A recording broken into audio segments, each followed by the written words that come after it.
নমস্কার সবাইকে, আমার নতুন একটি ভিডিওতে তোমাদের সবাইকে স্বাগত। আজ আমরা চলে গেছিলাম শিবডাঙ্গি শিব মেলায়। অনেকদিন ধরেই ভাবছিলাম যাওয়া হচ্ছিল না। পিসিমণি অনেকদিন ধরেই জোর করছিল। মেলাটা অনেক বড় হয় আর পিসিমণির বাড়ির একদম কাছেই হয়। পিসিমণিরও একটু ইচ্ছে করে আমাদের সবাইকে ওখানে নিয়ে যেতে। তো যাই হোক, আমার ছুটির দিনে আজ আমরা চলে গেছিলাম শিবডাঙ্গি শিব মেলায়। এখানে শুধু লোকাল লোকেরাই আসে তেমন কিন্তু নয়, এখানে অনেক দূর দূর থেকেও অনেক লোক আসে।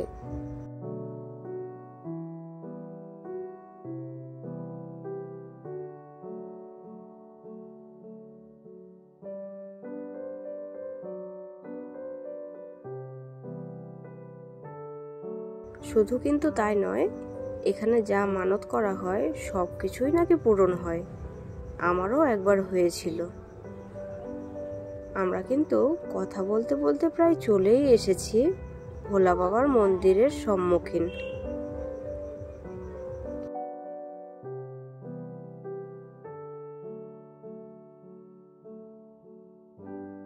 ওই যে কথায় আছে না, ভালো জিনিস খুব সহজে পাওয়া যায় না, ঠিক তেমনই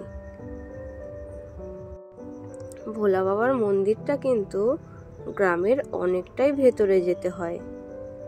তাই জন্য আমরা কিন্তু এতক্ষণ ধরে টোটো করে আসছি, এখনো পাওয়া যায়নি। রাস্তার সামনেই একটু জ্যাম ছিল, তাই আমরা ভাবছিলাম হয়তো হেঁটে হেঁটে যেতে হতে পারে।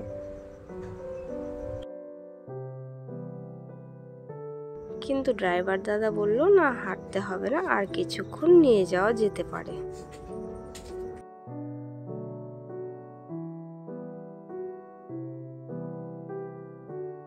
জায়গাটা দেখে তোমাদের অনেক ভালো লাগবে। যদি তোমাদের কখনো আসতে ইচ্ছে হয়, আমাকে একটা কমেন্ট করে দিও, লোকেশনটা শেয়ার করে দেব। দেখেছো কত টোটোর ভিড় এখানে।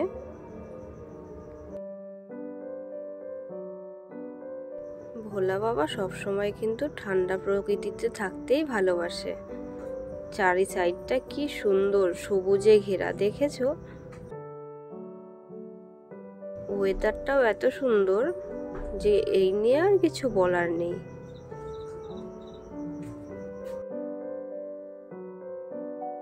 রাস্তার হয়তো অবসান ঘটেছে। দেখো, দেখা যাচ্ছে ছোট ছোট মেয়েরা সব সুন্দর লাল পাড়ে শাড়ি পরে আসছে এই দিকটাতেই। দেখেছো কত বড় লাইন? ক্যামেরায় হয়তো দেখে বোঝা যাচ্ছে না, কিন্তু আমি চোখে দেখে বুঝতে পারলাম।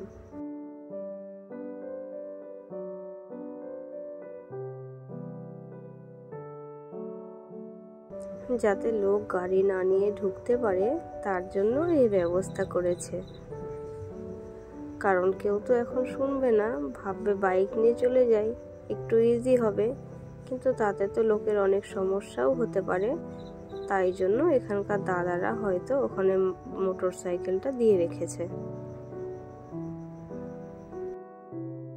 ওই যে দূরে বট গাছটা দেখা যায়, ওই বট গাছের নিচেই আছে ভোলা বাবা। খুব সুন্দর শান্ত মতো পরিবেশ।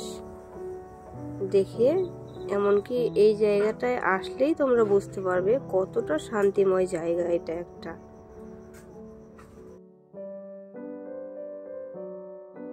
এখানে কিন্তু এই বট গাছের ভেতরেই আছে ভোলা বাবার মন্দির। বট গাছের নিচে বা সাইডে এরকম কোনো জায়গায় কিন্তু নেই। চলো তোমাদের দেখাচ্ছে।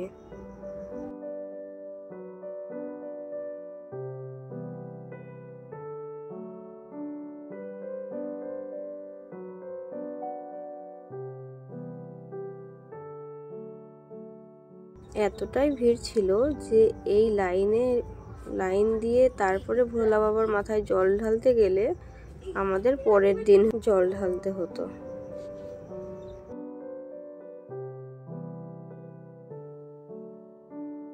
তোমাদের সবকিছুই ডিটেলসে দেখানোর চেষ্টা করেছি।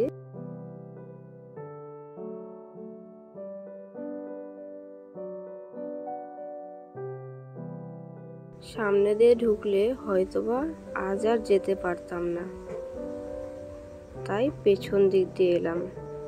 কিছু করার নেই, কারণ আমাদের আবার পিসির বাড়িতেও যেতে হতো, আর ওখানে যেতে গেলে তো অনেকটাই দেরি হয়ে যাবে, পিসির বাড়ি তখন যাওয়া হবে না। তাই আমরা পেছন দিয়ে এলাম। পেছন দিয়ে আসতেই দেখি বাবার মাথায় যে জল দুধ এসব ঢালা হচ্ছে, সব পেছন দিয়ে আসছে। আমরাও ফট করে মন্দিরের ভেতরে ঢুকে জলটা ঢেলে চলে এলাম। ওখানে তো বেশিক্ষণ দাঁড়াতে দিচ্ছে না, তাই ভিডিও বেশিক্ষণ করতে পারিনি। এবার প্রসাদ নিয়ে একটু মেলাটা ঘুরে তোমাদের দেখাই, চলো।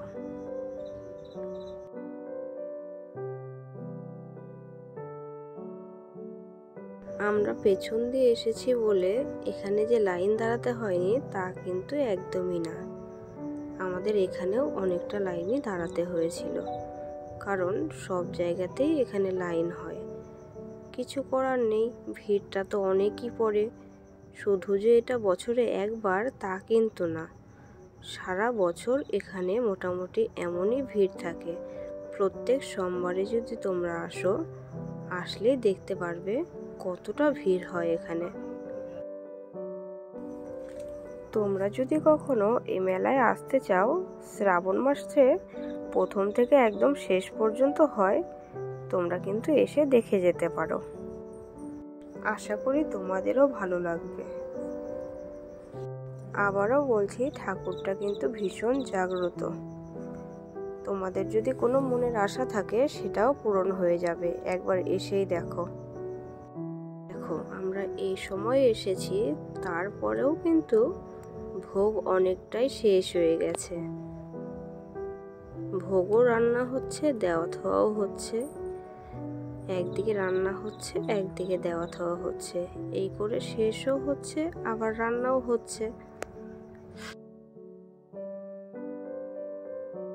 আমি একটু বললাম, মা তোমরা একটু দাঁড়াও, আমি একটু বট গাছের সাইজটা দেখিয়ে দিই কতটা বড়। এদিকে আমাদের প্রসাদও দিয়ে দিয়েছে। আমি আর হাত ধুইনি, মাকে বললাম তুমি একটু আমায় খাইয়ে দাও। মেলাটা অনেকটাই বড় বসেছিল, মেলা থেকে আর বেরোতে ইচ্ছে হচ্ছিল না, কিন্তু কিছু করার নেই, আমাদের তো পিসির বাড়িতেও যাওয়ার ছিল। তাই আমরা তাড়াতাড়ি করে পিসিমণির বাড়িতে চলে গেলাম। সব তো দেখানো সম্ভব না, তাও আমি চেষ্টা করেছি সবটাই দেখানোর। আমার এই বাঁশের জিনিসগুলো ভীষণ পছন্দ হয়েছিল, কিন্তু কেনা হয়নি। আমাদের হাতে এমনিতেই অনেক জিনিস ছিল, এক্সট্রা করে আর ওগুলো নেওয়া হয়নি।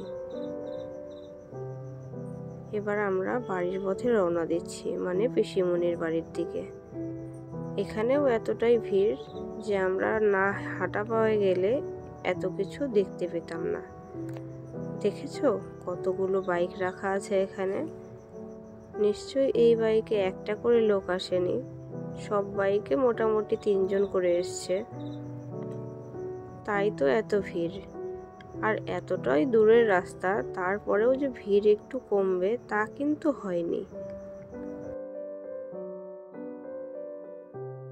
বলতেই আমরা চলে এসেছি পিসিমণির বাড়িতে। পিসিমণির বাড়িতে ঢুকতেই একটা মেশিন বসিয়েছে, যেখানে খাট অটোমেটিক নিজে নিজেই ডিজাইন হয়ে যায়। তোমরা কি কেউ কখনো এমন একটা মেশিন দেখেছো আগে? মেশিনের ভিডিওটা নেক্সট কোনো ভিডিওতে তোমাদের দেখিয়ে দেব। আজ এমনিতেই ভিডিওটা অনেকটা বড় হয়ে গেছে, আজ চলো পিসিমণির বাড়িটা আগে ঠিকঠাক দেখিয়ে দিই তোমাদের। আমি একটু আগেই চলে এসেছিলাম, কারণ আমি কাকুর সঙ্গে এসেছিলাম, আর মা, মেজমা, দিদা, মাসি এরা একটু পরে এসছে। আমাদের যাওয়ার সময় পিসিমণি একটু সুন্দর করে সাজিয়ে দিচ্ছিল। এই ছিল আজকের ভিডিও। কেমন লাগলো ভিডিওটা তোমাদের অবশ্যই জানাতে ভুলো না। আজকের মতো এইটুকুই, দেখা হচ্ছে পরের কোনো ভিডিওতে। ততক্ষণের জন্য টাটা সবাইকে। ততক্ষণ ভালো থেকো, সুস্থ থেকো।